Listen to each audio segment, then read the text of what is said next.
Gecko Moria is still a fraud. Yes, he still is. But at the same time, I think he accidentally became important in the story. Like, lore-wise, he became important because of the idea of him being part of the Kozuki, as we've seen in the previous chapter, which is, I think, one of the craziest reveals. Like, as much as he's irrelevant, like, he's a fraud, right? Because even though he's part of the Kozuki, like, family or tribe or whatever you want to call it, he was not the hero that Wano thought he was. But at the end of the day, let's just talk about Gecko Moria, the character, and not the person or the human being.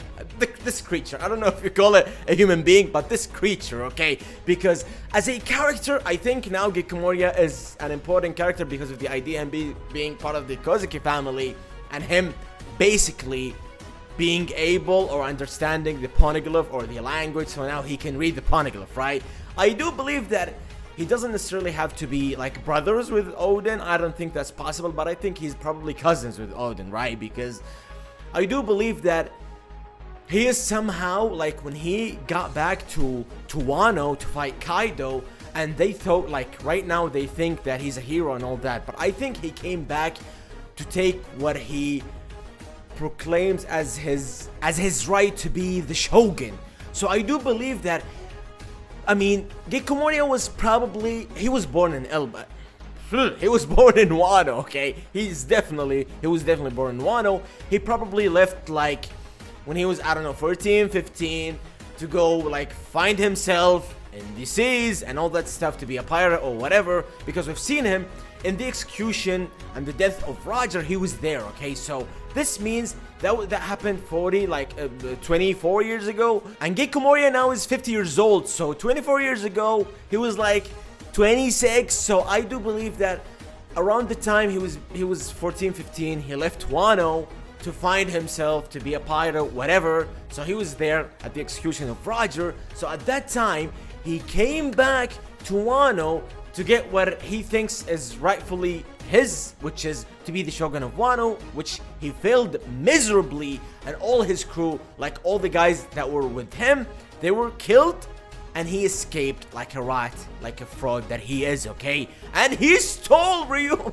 Bro, they think now they think Gecko Moria is the hero of Wano and him fighting Kaido and all that stuff, but he basically was a fraud, and he was defeated miserably. Like, bro, Kaido killed everybody that was with Gecko Moria, and Gecko Moria, not only he escaped, he stole Ryuma's body, which they considered Ryuma's body to be the treasure of Wano. So he stole the treasure of Wano, and he escaped alone. And now they think he's the treasure of Wano by being like the pride of Wano because he fought Kaido and all that stuff, bro. This is funny to me because of the way how Oda, like, puts it and includes it in the story. Like, he portrays some of the characters, like, in a funny way, but at the same time, like, when you get to know Gecko Moria's character, like, even though he's part of the, like, Kozuki family now, or like, we figured now that he is, or it was revealed that he's part of the Kozuki family, he's still a fraud, okay? So as the Gecko Moria, the character, now he's important because he's definitely gonna be part of the what's their name, the Cross Guild, okay? He's definitely gonna be part of them because now we got, with Luffy, you got Robin.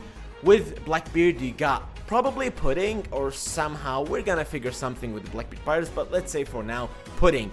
And now we're gonna get with the Cross Guild, Gecko Moria, which is he's from the Kozuki family, so he can read the poneglyph. With Shanks, I don't know, it's mysterious with Shanks because we can just somehow figure that Shanks can read the poneglyph, like, simply just like that, because Shanks is a crazy dude, okay? I mean, what do you expect from a guy who was born in the goddamn fucking God Valley, bro? So you can expect the unexpected from Shanks. So, like, as a character wise, he came for revenge for to fight Blackbeard because of what happened to Abu Salam or whatever. So of course Blackbeard or Shiryu or his pirate, they defeated him miserably and they imprisoned him.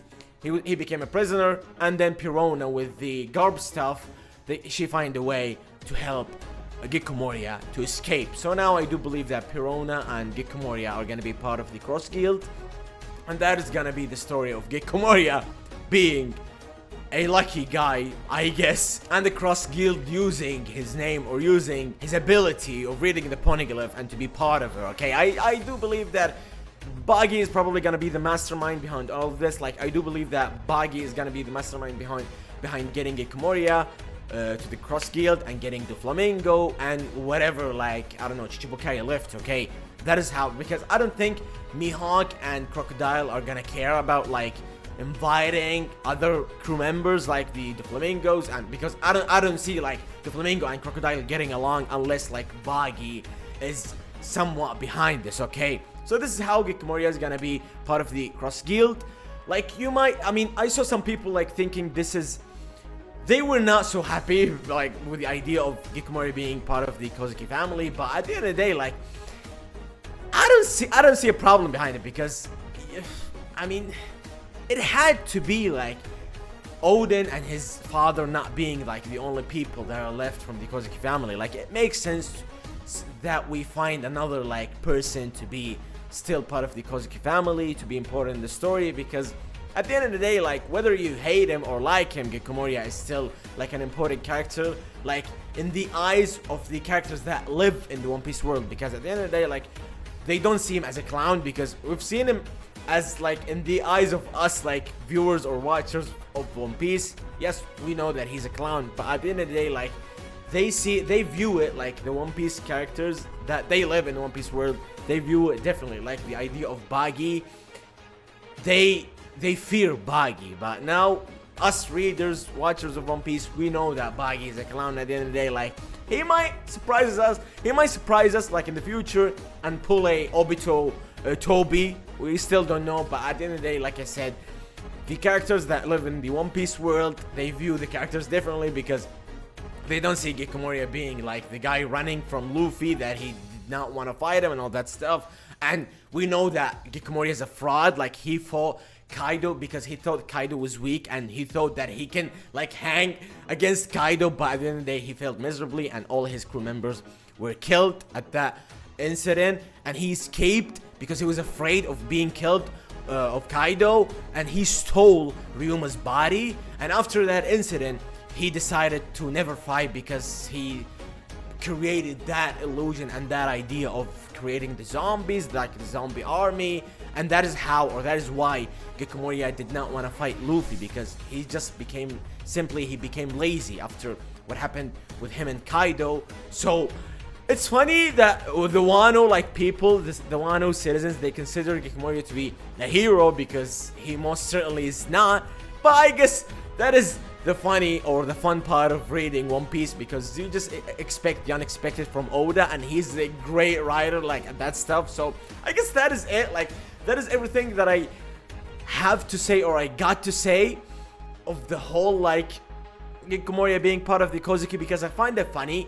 And even though some people hate it, but I generally find it like hilarious. I think it's fun. Like, that's the fun of reading One Piece, because some crazy stuff like Oda just casually like reveals in certain chapters, and it creates a lot of chaos in the world of One Piece. And I find it like really super fun to read One Piece, because a lot of like crazy reveals happens, and it creates a lot of like intriguing parts of the story, and making the story more like mysterious and exciting to read like weekly, because you can get like a lot of crazy stuff like on a weekly basis. So this create a lot of like emotions and a great feeling while you read One Piece, because it's not your like dull story like you read it a weekly and you get nothing from the chapters. It's different. Like the experience of reading One Piece is totally different. And I'm just gonna stop glazing right here, because I can talk for hours about the greatness of One Piece and how Oda, like,